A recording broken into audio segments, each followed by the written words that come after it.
Welcome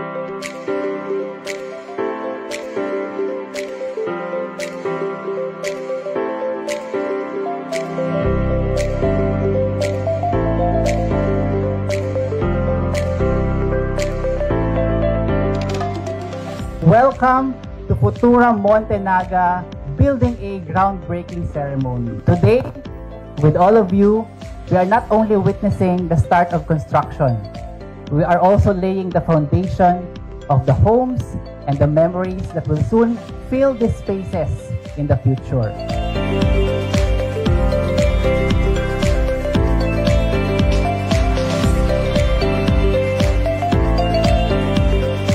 We are happy to announce the official start of construction of Futura Monte Building A.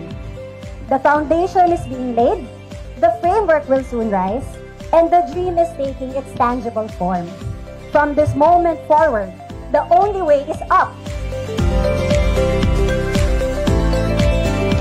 I do believe that is an indication, a manifestation in the trust that you have in the city of Naga and the people living in it and the surrounding environs.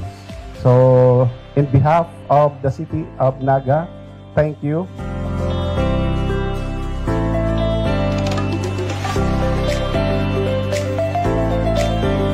As we embark on the construction journey, let this be a testament to our shared commitment. Our goal is not just to build structures, but to create homes that resonate with the heartbeat of every Nagueño family.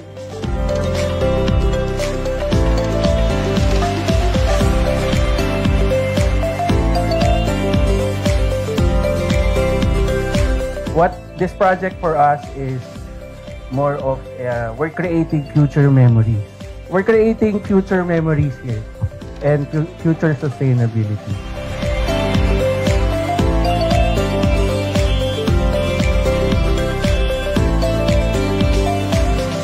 I think in the very near future, we will be the beacon here in Naga City. Makakatira tayo sa pinakamataas na building dito sa Naga.